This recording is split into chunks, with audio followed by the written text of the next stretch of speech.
Well, hello there, amazing people, and how are you on this wonderful day? I'm Janine, the host of the Mindset Alchemy podcast, where I help you alchemize those thoughts and words from creating disasters in your life, potential ones, remember, potential ones, into creating that life you love living. I also thoroughly enjoy helping you connect with your future self, your dreams and your desires from an energetic perspective and understanding who you are.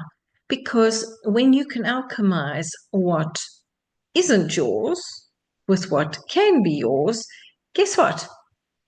You get to be able to be who you can be. Very convoluted. I think I lost myself somewhere there, and that's okay. Whatever stood out for you, go and allow yourself to play with it. And I can feel an ant walking on my shoulder. We currently haven't ants have moved in, and I think we could rename our home Anthill. We saw some amazing anthills when we were up in, I think it's the Northern Transvaal or Northwest Transvaal. It was, sure, how these tiny creatures can build something so toweringly tall is like amazing. It shows what industry can do. So anyway, when we alchemize things, it means we turn things from one thing into another thing. And this requires awareness. It requires the correct ingredients, the best formulations, and all those wonderful things.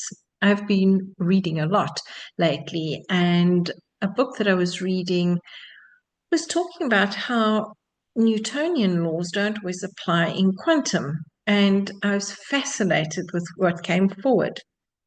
Another book that I've been reading is a book called The Dance by Araya Mountain Dreamer. She also wrote The Invitation, which I'm looking forward to reading. Something that really came forward to me because it's something I work with is helping people remain in the present, because that's where we can be aware, where we can see what requires alchemizing and what requires releasing, and what we are to do now in order to be our future self, what our future self is asking us to do in the moment. So when I read this under her chapter 5, Choosing a Joyful Dance, don't tell me how wonderful things will be someday. Show me you can risk being completely at peace, truly okay with the way things are right now in this moment, and again in the next, and the next, and the next. She then asks, here is the question. Are you willing to be completely at peace with with how things are right now in your life? Are you willing for just one moment to let go of all your dissatisfaction, all your suffering about how things are? Are you willing to let go of all the worry and tension in your body and simply breathe? Do that now if you can. Well, I know you can. Just stop, take a deep breath in through your nose, and blow a candle out softly and gently through your mouth.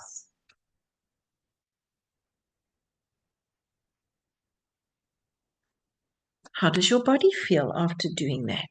Where do you feel it in your body? And what can you do with this? This really impacted me because for so many years, my husband lived and I lived with the concept of, well, we'll get what we're working for someday. Right now, we get to work hard, ignore pleasure, and just work, so that someday we can relax and have peace. Oh, my word. I really sometimes go, Janine, how did you fall for that story?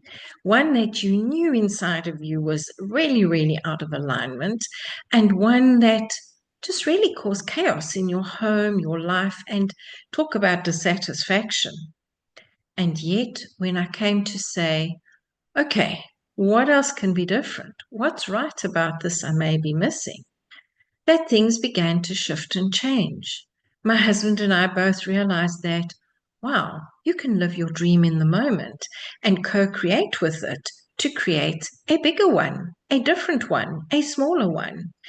and have satisfaction with that underlying dissatisfaction, and bring in contentment even as you enjoy the moment, knowing you're moving forward to a bigger dream, a different dream, a goal, a purpose, a way of being.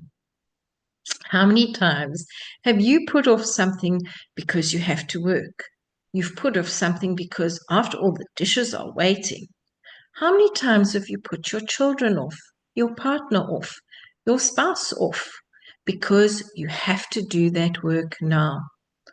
What I see in my coaching is a culture of people working like 22 hours a day, sleeping 2, and never getting to actually live.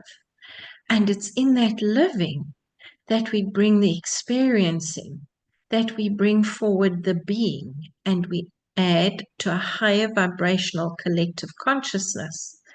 Now, being grumpy is one thing. Recognizing what's creating the grumpiness is the actual idea behind it.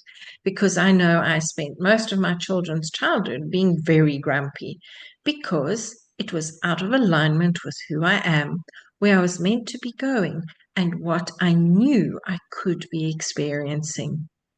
The other day I went, what do so-called, in inverted commas, normal people do? What would we have done if we hadn't have been working? And on Sunday, my husband and I sat and took care of our lawn and our garden. And it came to me as I was enjoying the sunshine, chatting with him, and visualizing and envisioning a beautiful lawn, patch-free, green, and happy. I realized, wow, this is an inverted commas, a normal thing to do. Did it take away from my work? No, it actually added to my life because we got to talk about our dreams, we got to talk about our vision, we got to explore as we worked together and actually created more ease, more peace, more satisfaction. One of the things I know I do is I help people living a life they enjoy. All the while they had that undercurrent feeling of dissatisfaction, and as though there's something missing. I love it when I work with clients and they go, oh, you mean I can have both rather than either or? Yes, you can. There's a time for work, there's a time for play, and there's a time for you just to sit and rest. I spoke to somebody this morning. They were up at 1 o'clock because they were behind me in the time zone, and they were helping. They were helping somebody do something. And I was thinking, goodness. So tomorrow we feel tired, and yet I know many times I have had the greatest satisfaction after finishing a quilt, sorting out a landing page, answering a client, and then having gone to sleep. Is this my norm anymore? Absolutely not. I now allow space and time for everything. And when people say to me, busy, are you busy? You're so busy. I go, can we replace that word busy with productive? Because I have found that busy work is often a distraction from what we would like to do and maybe are fearful of doing, from where we are meant to be going rather than doing what we're doing now. I spent many years being busy and ignoring things that were coming to me, and I see my clients having done the same thing until one day you stop and you go, okay, life, I choose to have happiness in this moment. I may be less than happy with what I'm doing.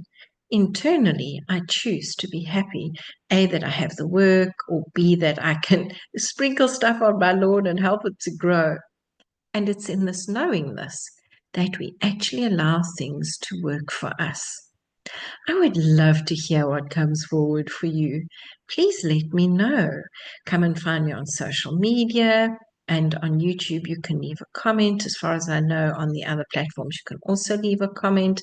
I would really like to know what comes forward for you and where you can swap busy for being productive, where you can swap having to do things for getting to do things, and where you can get things done in their place, space, and time without overwhelm.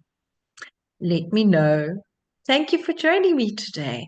Oh, please hit the like and share button, follow my channel, and let's co-create wonderful things in this beautiful year, week, month, and day. Bye-bye.